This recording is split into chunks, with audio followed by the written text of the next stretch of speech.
शिवसेना से हरगोविंद अरोड़ा जी, आपने सबको सुना, हमारे समस्त कानूनविदों को सुना, आप क्या कहना चाहेंगे? देखिए, सबसे पहली बात तो मैं ये कहना चाहूंगा कि ये भारत की क्लियर मेजोरिटी की सबसे कमजोर सरकार है जी। क्लियर मेजोरिटी की सबसे निकम्मी सरकार है जी। दिल्ली की जनता ने 70 में से 67 विधायक इनको चुनकर दिए, इतने बल वाली ये सबसे कमजोर सरकार है जी। अब रही बात, जहां तक ये लोगों को दिखा रहे हैं अपनी नूरा कुश्ती कि हम बिजली के दाम तो कम करना चाहते हैं लेकिन कोर्ट की वजह से हम कम कर नहीं पा रहे, इनके अनेकों उदाहरण आपको ऐसे मिलेंगे। जैसे अभी हमारे बीच में हमारा सौभाग्य है, इतने विद्वान पावा साहब अधिवक्ता जो हैं देश के जाने माने, वो मौजूद हैं। उन्होंने अभी कहा बिजली कंपनियों की डकैती, बिजली कंपनियों की चोरी, मैं डकैती शब्द इसलिए इस्तेमाल करूंगा, मेरा आज आपके चैनल पे आने का कारण भी यही था कि इस प्लेटफॉर्म से मैं आप लोगों का ध्यान मान दिला सकूं। दिल्ली की आम जनता परेशान है, जिस घर में छोटा सा ब्यूटी पार्लर है, बच्चों को ट्यूशन पढ़ाई जा रही है, वहां उनके अधिकारी आते हैं, बदमाशों की तरह, डाकुओं की तरह अंदर घुस जाते हैं और मन चाहे उन पर मिसयूज के बिल लगाकर चले जाते हैं। फिर वहां बार्गेनिंग होती है, 1 लाख के आप जो मर्जी दे दो लेकिन आपको देना है। यदि आपने ये, पहले तो सरकारी विभागों में भ्रष्टाचार होता था, भ्रष्टाचार के नाम पे वोट लेने वाला व्यक्ति, उसने भ्रष्टाचार को इतना विशाल रूप दे दिया कि अब उन प्राइवेट कंपनियों की इतनी हैसियत हो गई कि वो भ्रष्टाचार मचा रहे हैं, वो दिल्ली की जनता से मनमाने ढंग से पैसा वसूल रहे हैं। रही बात दूसरी ये कि जहां तक अरविंद केजरीवाल जी का प्रश्न है, इनकी तो इच्छा शक्ति है ही नहीं, क्योंकि सबसे कमजोर मुख्यमंत्री और कमजोर सरकार है क्लियर मेजोरिटी की। यदि ये कम करना चाहते तो कम करने के बहुत से रास्ते हैं, और कंपनियों को इनवाइट किया जा सकता था डिस्ट्रीब्यूशन के लिए। ये इन्होंने अपने चुनावी घोषणा पत्र में कहा था कि हम ऐसा करेंगे। यदि उस समय भी उनको पता था ये नहीं हो सकता तो इन्हें चुनाव के मैदान में आना नहीं चाहिए था। रही बात दूसरी ये कि जो मुख्यमंत्री ये समझ ही नहीं पा रहा कि उसको वोट किसने दिए।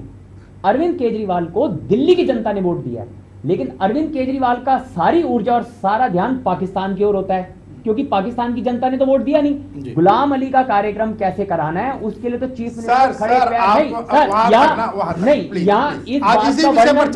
इसका वर्णन यहाँ पे जरूरी इसीलिए है कि जिस काम के लिए चुनकर आए हैं उस काम को पूरी ऊर्जा से नहीं करेंगे तो ध्यान कहीं और डाइवर्ट हो गई। इनको दिल्ली की जनता ने चुन के भेजा था, सबसे बड़ा इनका मुद्दा था बिजली और पानी जी। कुलदीप जी, अगर मैं गलत नहीं हूं, आप मेरी बात से इत्तेफाक रखते हैं जी। बिजली और पानी, क्या ये दोनों सस्ते हुए? आज भी एक मध्यम वर्गीय परिवार को 7.5 रुपए यूनिट बिजली मिलती है। अभी मेरे कांग्रेस के मित्र ने कहा 200 यूनिट तो एक महीने में कम से कम 2 प्राणी भी जिस घर में रहते होंगे उससे ऊपर की बिजली लगती है। तो साहब उसने कुछ तो दिया, 1600 करोड़ रुपए की सालाना सब्सिडी दे रही है गवर्नमेंट। अब जितने की भी बिजली लिखती हो आप कैसे करें, 1 रुपया 2 रुपया कुछ तो वो सब्सिडी दे ही रही है ना सरकार। चलिए हरगोविंद जी हमारे साथ एक कॉलर जुड़े, एक कॉलर हमारे साथ जुड़े हैं दिल्ली द्वारका से, कृष्णपाल जी। कृष्णपाल जी, स्वागत है आपका हमारी आज की चर्चा में। कृष्णपाल जी, आपको आवाज आ रही है हमारी? हाँ जी, हाँ जी, हाँ जी, जी बोलिए कृष्णपाल जी। हाँ, मैं द्वारका से बोल रहा था जी। मैं ये कह रहा था, जो शिवसेना पार्टी से रोज आपके चैनल पे मुद्दे उठाए जाते हैं, मैं इनको कंटिन्यू देखता हूँ। ये बहुत अच्छा कर रहे हैं देश के हित में, देश के हित के मुद्दे लेकर आती है ये पार्टी। और आने वाले समय में पार्टी कह रहे हैं या चैनल कह रहे हैं साहब? नहीं, पार्टी जो शिवसेना के जो मुद्दे उठाती है, जो पार्टी है देश हित में उठा रही है। सर, आप शिवसेना के मुद्दों को देश हित में बता रहे हैं, दुनिया पर कालिक पोतते हैं, मुंह पर कानून अपने हाथ में लेते हैं। नहीं, मैं हरगोविंद अरोड़ा जी की बात नहीं कर रहा हूं, मैं शिवसेना पार्टी की बात कर रहा हूं। ऐसा कुछ नहीं है, जो लोग ऐसा करेंगे देश हित में नहीं है तो उनके मुंह पर तो काली पोतनी पड़ती है। चलिए, आपको आज के विषय में कुछ कहना है? जो ये कोर्ट का मुद्दा आया, क्या शिवसेना इस मुद्दे के विरुद्ध कुछ करेगी? नहीं, आप क्या कहना चाहेंगे? कोर्ट का मुद्दा तो ये आया, ये तो गुमराह क्या है, ये दिल्ली की सरकार ने सबको पता है। इस मुद्दे को उछाल के और बाद में बेवकूफ बना दिया। कोर्ट को अपने निर्णय सही देगा।